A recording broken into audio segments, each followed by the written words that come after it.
नमस्ते दोस्तों। मैं उम्मीद करती हूँ आप सब बहुत अच्छे होंगे। मेरा नाम पूजा है। आपका मेरे इस चैनल में बहुत बहुत स्वागत है। जैसा कि मैंने कल की वीडियो में आपको बताया था कि आज मैं जिन लोगों को स्टिचिंग आती है और उनका जो काम है वो ज़्यादा नहीं चल पा रहा है, तो उसके रिगार्डिंग आज मैं बात करूँगी। जो भी लेडीज़ अपने घर में स्टिचिंग करती हैं और सिंगल पेरेंट्स हैं और उनकी फाइनेंशियली कंडीशंस ज़्यादा अच्छी नहीं है, तो हो सकता है कि ये मेरे जो टिप्स हैं आपके बिजनेस को ग्रो करने के लिए वो काम में आए और आपका बिजनेस जो है ग्रो करे। तो इसके लिए छोटी सी एक वीडियो है, आप वीडियो को पूरा ज़रूर देखिएगा। तो चलिए हम स्टार्ट करते हैं। देखिए, पहले जिन लोगों को स्टिचिंग आती है ये उनके लिए वीडियो है। जिन्हें स्टिचिंग तो आती है बट उनके पास काम नहीं आ रहा है, ठीक है। तो ये जो टिप्स मैं आपको बता रही हूँ, आप ये इन टिप्स को फॉलो करके अपने काम को जो है ग्रोथ कर सकते हैं। तो सबसे पहले आप जो भी स्टिचिंग में करते हैं तो आप एक अच्छा सा अपना स्टिचिंग का नाम रखिए। कोई भी बुटीक का नाम रख सकते हैं, स्टिचिंग का नाम रख सकते हैं, टेलरिंग रख सकते हैं। जैसे मेरा नाम पूजा है तो मैंने पूजा फैशंस रख दिया। आपका कोई भी नाम है तो आप उसके रिगार्डिंग रख सकते हैं। उसकी मैंने एक वीडियो बना रखी है, आप वो भी चेकआउट कर सकते हैं।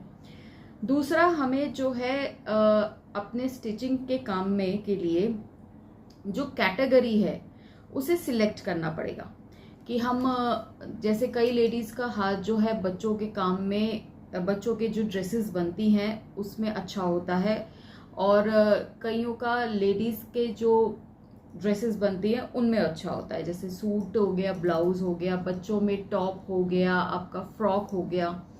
तो ये आप कैटेगरी अपने अकॉर्डिंग चूज कर सकते हैं कि जो भी कैटेगरी में आपका जो है हाथ साफ है, आप बकायदा उसमें मेंशन कर दीजिएगा कि वी आर, हम लोग इसमें स्पेशलाइज्ड है, राइट।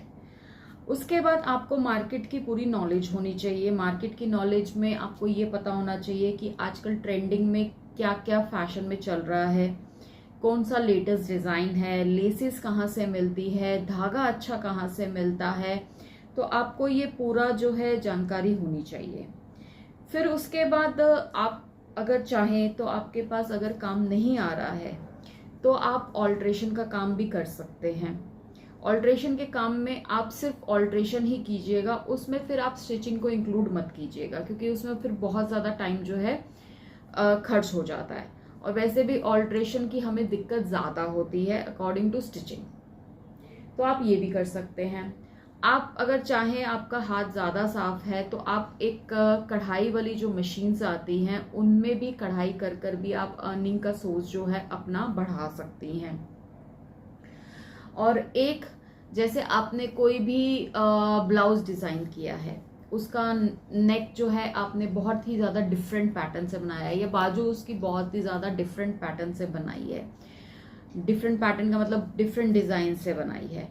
तो आप जो है उस ब्लाउज की एक फोटो खींच लीजिए, उसे आप फोटो स्टेट में जाके कलर्ड में जो भी आपने बनाया उसी कलर्ड में 10 रुपए के करीब का आई थिंक वो एक प्रिंट आउट निकलता है A4 साइज का, ठीक है। तो आप वहां जाइए, उस ब्लाउज का जो पिक आपने बनाया है उसे प्रिंट आउट करा लीजिए और एक फाइल को मेंटेन कीजिए। एक पोर्टफोलियो बना लीजिए, एक फाइल बना लीजिए। जब भी कोई ग्राहक आए और वो आपसे आके पूछता है कि भैया कोई बताओ, कोई अच्छा सा डिजाइन बता दो, तो आप फट से उस पोर्टफोलियो में से दिखाइए ना कि ये देखिए हमने ये डिजाइन इसमें बना रखे हैं, आपको कुछ पसंद आता है तो आप बताइए। तो वो आपके पास बहुत ज्यादा एक एग्जाम्पल सेट हो जाता है। जैसे कईयों को आपके पास, अगर आपके पास गला उसका पसंद आता है तो वो गला कोई पिक का ले लेगा। अगर उसको दूसरी बाजू पसंद आती है, दूसरे डिजाइन की बाजू, तो वो डिजाइन दूसरा ले लेगा। तो वो भी आपके पास एक नया क्रिएशन आ जाएगा। आप जब भी कोई भी सूट बनाए, ब्लाउज बनाए, फ्रॉक बनाए, टॉप बनाए या कोई भी कपड़ा बनाए, उसकी पिक जरूर लीजिए और उसे प्रिंट आउट करा के एक पोर्टफोलियो में जरूर बनाइए। और अगर आपके पास काम नहीं आ रहा है तो आप अपने, अगर आप घर से काम करती हैं तो आप एक बोर्ड बनवा सकती हैं। बोर्ड में आप लिख सकते हैं कि भाई हम ये काम जो है करते हैं, बच्चों का काम करते हैं, क्या हमारा सूट में बहुत स्पेशलाइज्ड है, जैसे भी होता है। आप एक अच्छा सा छोटा सा बोर्ड बना लीजिए।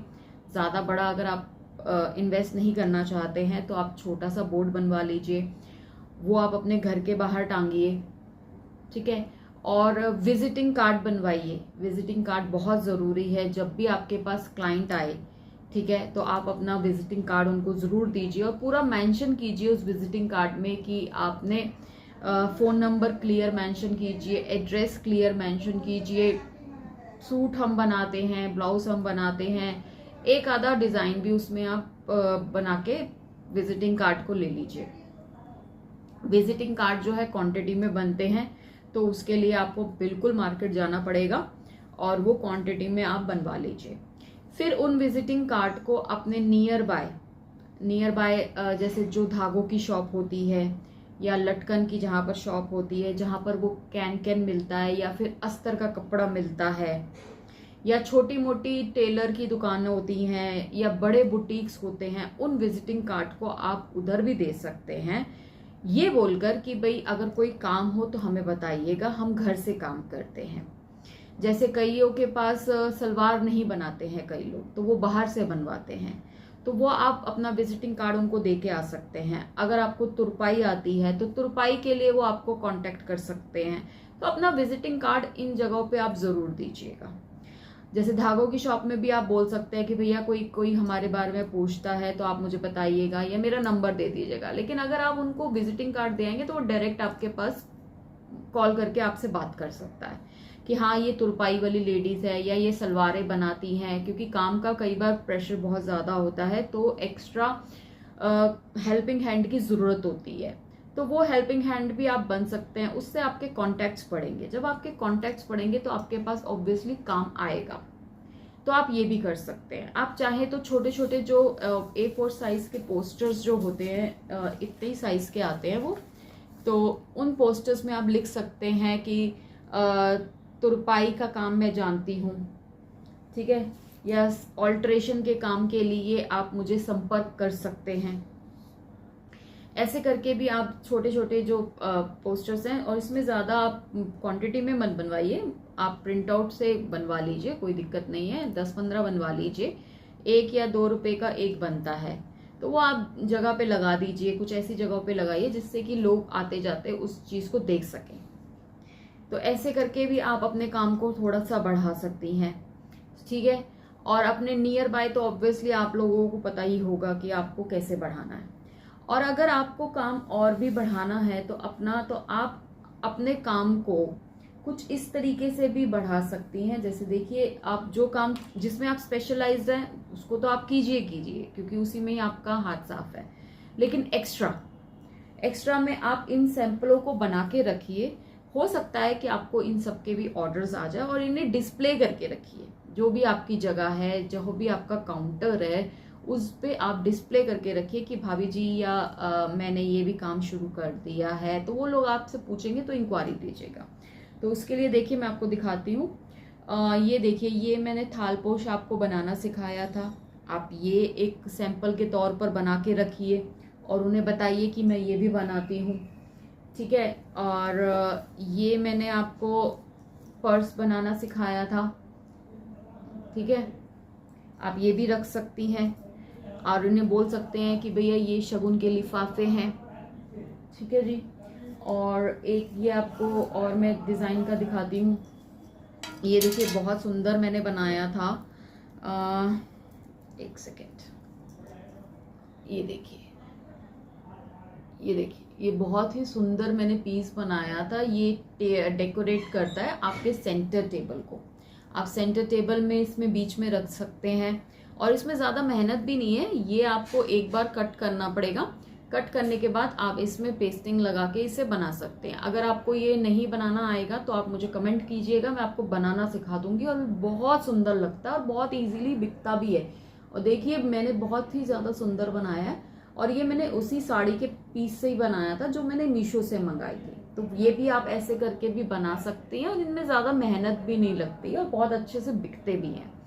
तो ये सेंटर टेबल में रख सकते हैं लोग, साइड टेबल में रख सकते हैं। तो आप ये भी एक सैंपल बना के ज़रूर रखिएगा मेरे कहने पे।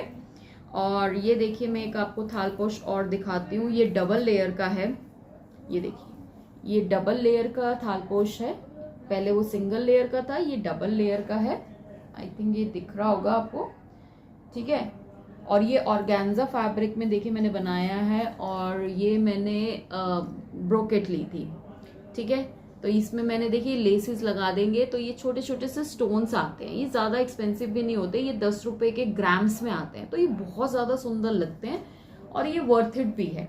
ये जो लेस है, ये समोसा लेस मैंने लगाई थी, तो ये 5 रुपए की मीटर की मिल जाती है, ठीक है। ये देखिए कितना सुंदर लग रहा है, ये भी आप एक सैंपल बना के रखिए। और आपको मैं एक और चीज़ दिखाती हूँ, ये देखिए ये मैंने एक हैम्पर बैग बनाया था, ये भी ऑर्गेन्जा फैब्रिक का है। इस पे देखिए छोटा सा मैंने ये फ्लावर लगा दिया है। ये फ्लावर नहीं है, ये एक्चुअली लेस की पूरी लेस है मेरे पास पूरी ना, लेकिन मैंने उसमें से एक फ्लावर कट करके लगा दिया। तो कुछ भी आप ऐसे करके जुगाड़ बना सकते हैं। और ये देखिए ऑर्गेन्जा का फैब्रिक है, ये आजकल बहुत ज़्यादा डिमांड में है और बहुत एक्सपेंसिव भी बन रहे हैं, क्योंकि ये हैम्पर बैग्स कहलाते हैं।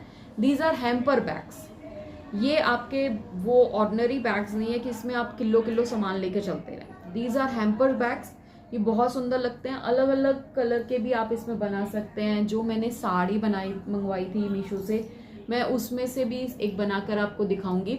अगर इनमें से आपको कुछ भी समझ में नहीं आ रहा हो तो आप मुझे बताइएगा, मैं आपको बनाकर पूरा दिखाने की पूरी कोशिश करूंगी। तो मैं उम्मीद करती हूँ कि आपको ये थोड़ी सी बात मेरी समझ में आएगी कि आप सैंपल्स जो है अपने पास ज़रूर बना के रखिए, और जो भी आपके पास कस्टमर आए आप उनसे ये डील्स कर सकते हैं, उन्हें ये बता सकते हैं। तो मैं उम्मीद करती हूँ आपको आज का वीडियो पसंद आया होगा। अगर पसंद आए तो प्लीज़ चैनल को सब्सक्राइब ज़रूर करें। और अगर आपकी कोई इंक्वायरी हो या आपको कोई भी प्रोडक्ट जो है बनवाना हो या सीखना हो, तो आप मुझे कांटेक्ट जो है कर सकते हैं कमेंट बॉक्स में। मैं पूरी कोशिश करूँगी उसका रिप्लाई करने की। चलिए फिर मिलते हैं हम अगले वीडियो।